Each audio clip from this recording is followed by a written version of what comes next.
Part 3. The Secret of the Island.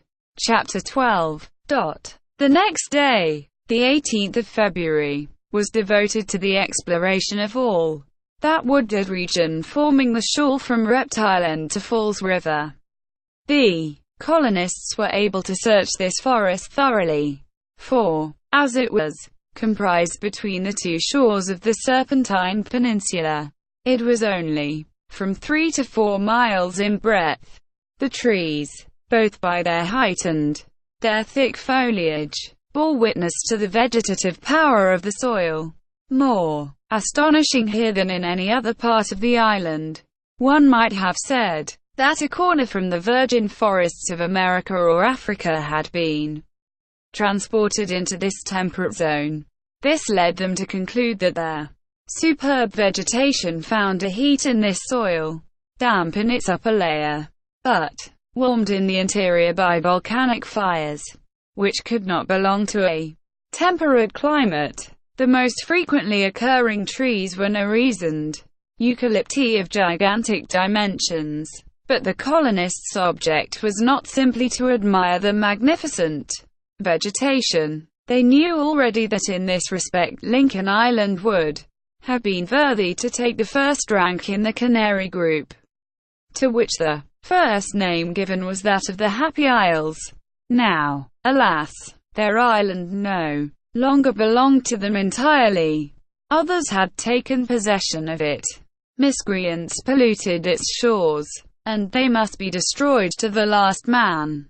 No traces were found on the western coast, although they were carefully sought for. No more footprints, no more broken branches, no more deserted camps. "This does not surprise me," said Cyrus Harding to his companions. "The convicts first landed on the island in the neighborhood of Flotsam Point, and they immediately plunged into the far west forests. After crossing to Dawn Marsh, they then followed almost the same route that we took on leaving Granite House. This explains the traces we found in the wood. But, arriving on the shore, the convicts saw at once that they would discover no suitable retreat there, and it was then that, going northwards again, they came upon the corral, where they have perhaps returned," said Pencroft. "I do not think so," answered the engineer, "for they would naturally suppose that our researches would be in that direction. The corral is only a storehouse to them, and not a definitive encampment."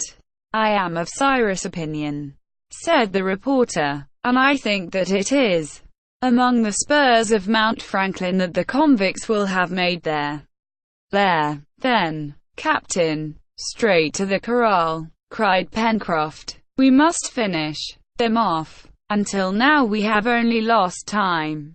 "No, my friend," replied the engineer, "you forget that we have a reason for wishing to know if the forests of the far west do not contain some habitation. Our exploration has a double object, Pencroft. If, on the one hand, we have to chastise crime, we have, on the other, an act of gratitude to perform." "That was well said, Captain," replied the sailor, "but, all the same, it is my opinion that we shall not find the gentleman until he pleases." And truly Pencroft only expressed the opinion of all. It was probable that the stranger's retreat was not less mysterious than was he himself. That evening the cart halted at the mouth of Falls River. The camp was organized as usual, and the customary precautions were taken for the night. Herbert, become again the healthy and vigorous lad he was before his illness, derived great benefit from this life in the open air, between the sea breezes and the vivifying air from the forests. His place was no longer in the cart, but at the head of the troop. The next day, the 19th of February, the colonists, leaving the shore, where, beyond the mouth, basalts of every shape were so picturesquely piled up, ascended the river by its left bank. The road had been already partly cleared in their former excursions, are made from the corral to the west coast. The settlers were now about 6 miles from Mount Franklin. The engineers' plan was this: to minutely survey the valley forming the bed of the river, and to cautiously approach the neighborhood of their corral. If the corral was occupied, to seize it by force. If it was not, to entrench themselves there and make it the center of the operations which had for their object the exploration of Mount Franklin. This plan was unanimously approved by the colonists, for they were impatient to regain entire possession of their island. They made their way then along the narrow valley separating two of the largest spurs of Mount Franklin. The trees, crowded on the river's bank, became rare on the upper slopes of the mountain. The ground was hilly and rough, very suitable for ambushes, and over which they did not venture without extreme precaution. Top and Jup skirmished on the flanks, springing right and left through the thick brushwood, and emulating each other in intelligence and activity. But nothing showed that the banks of the stream had been recently frequented. Nothing announced either the presence or their proximity of the convicts. Towards 5 in the evening the cart stopped, nearly 600 feet from the palisade. A semicircular screen of trees still hid it. It was necessary to reconnoiter the corral, in order to ascertain if it was occupied. To go there openly, in broad daylight, when the convicts so probably in ambush, would be to expose themselves, as poor Herbert had done, to the firearms of the ruffians. It was better, then, to wait until night came on. However, Gideon Spilett wished without further delay to reconnoiter the approaches to the corral, and Pencroft, who was quite out of patience, volunteered to accompany him. "No, my friends," said the engineer, "wait till night. I will not allow one of you to expose himself in open day." "But, Captain," answered the sailor, little disposed to obey, "I beg of you." "Pencroft," said the engineer. "Very well," replied the sailor, who vented his anger in another way, by bestowing on the convicts the worst names in his maritime vocabulary. The colonists remained, therefore, near the cart, and carefully watched the neighboring parts of the forest. 3 hours passed thus. The wind had fallen. An absolute silence reigned under the great trees. The snapping of the smallest twig, a footstep on the dry leaves, the gliding of a body among the grass, would have been heard without difficulty. All was quiet. Besides, Top, lying on the grass, his head stretched out on his paws, gave no sign of uneasiness. At 8 o'clock the day appeared far enough advanced for the reconnaissance to be made under favorable conditions. Gideon Spilett declared himself ready to set out accompanied by Pencroft. Cyrus Harding consented. Top and Jup were to remain with the engineer. Herbert and Neb, for a bark or a cry at a wrong moment would give the alarm. "Do not be imprudent," said Harding to the reporter and Pencroft. "You have not to gain possession of the corral, but only to find out whether it is occupied or not." "All right," answered Pencroft, and the two departed, under the trees. Thanks to the thickness of their foliage, the obscurity rendered any object invisible beyond a radius of from 30 to 40 feet.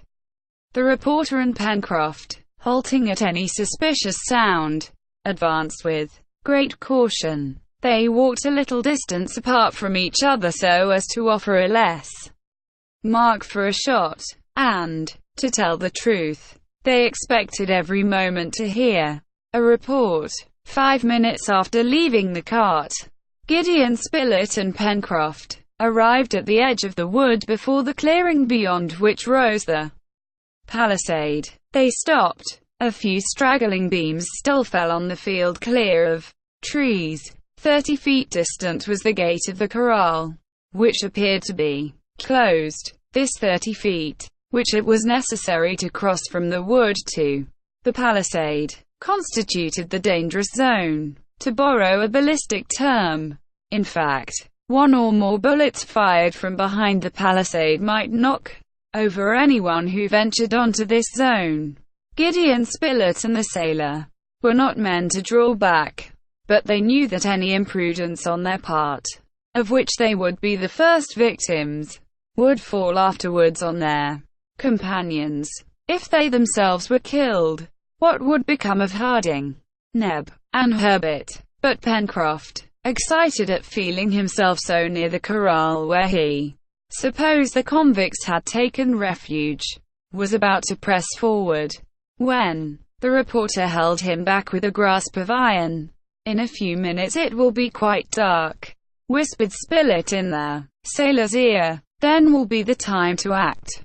Pencroft, convulsively clasping the butt end of his gun, restrained his energies, and waited, swearing to himself. Soon the last of the twilight faded away. Darkness, which seemed as if it issued from the dense forest, covered the clearing. Mount Franklin rose, like an enormous screen before the western horizon, and night spread rapidly over all, as it does in regions of low latitudes. Now was the time. The reporter and Pencroft, since posting themselves on the edge of their wood, had not once lost sight of the palisade. The corral appeared to be absolutely deserted. The top of the palisade formed a line, a little darker than the surrounding shadow, and nothing disturbed its distinctness. Nevertheless, if the convicts were there, they must have posted one of their number to guard against any surprise.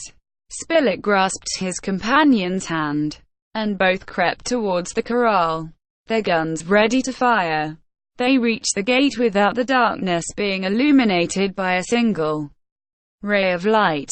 Pencroft tried to push open the gate, which, as the reporter and he had supposed, was closed. However, the sailor was able to ascertain that their outer bars had not been put up. It might, then, be concluded that their convicts were there in the corral, and that very probably they had fastened the gate in such a way that it could not be forced open. Gideon Spilett and Pencroft listened. Not a sound could be heard inside the palisade. The Musmons and their goats, sleeping no doubt in their huts, in no way disturbed the calm of night. The reporter and the sailor, hearing nothing, asked themselves whether they had not better scale the palisades and penetrate into the corral. This would have been contrary to Cyrus Harding's instructions. It is true that the enterprise might succeed, but it might also fail. Now, if the convicts were suspecting nothing, if they knew nothing of their expedition against them, if, lastly, there now existed a chance of surprising them, ought this chance to be lost by inconsiderately attempting to cross the palisades? This was not the reporter's opinion. He thought it better to wait until all the settlers were collected together before attempting to penetrate into the corral. One thing was certain, that it was possible to reach the palisade without being seen, and also that it did not appear to be guarded. This point settled, there was nothing to be done but to return to the cart, where they would consult. Pencroft probably agreed with this decision, for he followed the reporter, without making any objection when the latter turned back to the wood. In a few minutes the engineer was made acquainted with the state of affairs. "Well," said he, after a little thought, "I now have reason to believe that the convicts are not in the corral." "We shall soon know," said Pencroft, "when we have scaled the palisade to the corral." "My friends," said Cyrus Harding, "shall we leave the cart in the wood?" asked Neb. "No," replied the engineer. "It is our wagon of ammunition and provisions, and, if necessary, it would serve as an entrenchment." "Forward, then," said Gideon Spilett. The cart emerged from the wood and began to roll noiselessly towards the palisade. The darkness was now profound, the silence as complete as when Pencroft and the reporter crept over the ground. The thick grass completely muffled their footsteps. The colonists held themselves ready to fire. Jup, at Pencroft's orders, kept behind. Neb led Top in a leash to prevent him from bounding forward. The clearing soon came in sight. It was deserted. Without hesitating, the little band moved towards the palisade. In a short space of time the dangerous zone was passed. Neb remained at the onagers' heads to hold them. The engineer, the reporter, Herbert, and Pencroft proceeded to the door, in order to ascertain if it was barricaded inside. It was open. "What do you say now?" asked the engineer, turning to the sailor and Spilett. Both were stupefied. "I can swear," said Pencroft, "that this gate was shut just now." The colonists now hesitated. Were the convicts in the corral when Pencroft and the reporter made their reconnaissance? It could not be doubted, as the gate then closed could only have been opened by them. Were they still there, or had one of their number just gone out? All these questions presented themselves simultaneously to the minds of the colonists, but how could they be answered? At that moment, Herbert, who had advanced a few steps into the enclosure, drew back hurriedly, and seized Harding's hand. "What's the matter?" asked the engineer. "A light in the house?" "Yes." All five advanced, and indeed, through the window fronting them, they saw, glimmering a feeble light. Cyrus Harding made up his mind rapidly.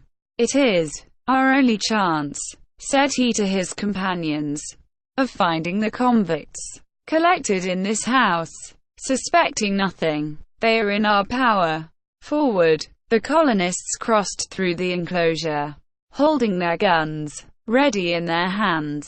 The cart had been left outside under the charge of Jup and Top, who had been prudently tied to it. Cyrus Harding, Pencroft, and Gideon Spilett on one side, Herbert and Neb on the other, going along by the palisade, surveyed the absolutely darkened, deserted corral. In a few moments they were near the closed door of the house. Harding signed to his companions not to stir, and approached the window, then feebly lighted by the inner light. He gazed into the apartment. On the table burned a lantern. Near the table was the bed formerly used by Ayrton. On the bed lay the body of a man. Suddenly Cyrus Harding drew back, and in a hoarse voice, "Ayrton!" he exclaimed. Immediately the door was forced rather than opened, and the colonists rushed into the room. Ayrton appeared to be asleep. His countenance showed that he had long and cruelly suffered. On his wrists and ankles could be seen great bruises. Harding bent over him. "Ayrton!" cried the engineer, seizing the arm of the man whom he had just found again under such unexpected circumstances. At this exclamation Ayrton opened his eyes, and, gazing at Harding, then at the others, "You!" he cried. "You!" "Ayrton, Ayrton," repeated Harding. "Where am I?" "In the house in the corral." "Alone?" "Yes." "But they will come back," cried Ayrton. "Defend yourselves! Defend yourselves!" And he fell back exhausted. "Spilett," exclaimed the engineer, "we may be attacked at any moment. Bring the cart into the corral. Then, barricade the door, and all come back." Here, Pencroft, Neb, and the reporter hastened to execute the engineer's orders. There was not a moment to be lost. Perhaps even now the cart was in the hands of the convicts. In a moment the reporter and his two companions had crossed the corral and reached the gate of the palisade, behind which Top was heard growling sullenly. The engineer, leaving Ayrton for an instant, came out ready to fire. Herbert was at his side. Both surveyed the crest of the spur overlooking the corral. If the convicts were lying in ambush there, they might knock the settlers over one after the other. At that moment the moon appeared in the east, above the black curtain of the forest, and a white sheet of light spread over the interior of their enclosure. The corral, with its clumps of trees, the little stream which watered it, its wide carpet of grass, was suddenly illuminated. From the side of the mountain, the house and a part of the palisade stood out white in the moonlight. On the opposite side towards the door, the enclosure remained dark. A black mass soon appeared. This was the cart entering the circle of light, and Cyrus Harding could hear the noise made by the door as his companions shut it and fastened the interior bars. But at that moment, Top, breaking loose, began to bark furiously and rushed to the back of the corral, to the right of the house. "Be ready to fire, my friends," cried Harding. The colonists raised their pieces and waited the moment to fire. Top still barked, and Jup, running towards the dog, uttered shrill cries. The colonists followed him, and reached the borders of the little stream, shaded by large trees. And there, in the bright moonlight, what did they see? 5 corpses, stretched on the bank. They were those of the convicts who, 4 months previously, had landed on Lincoln Island.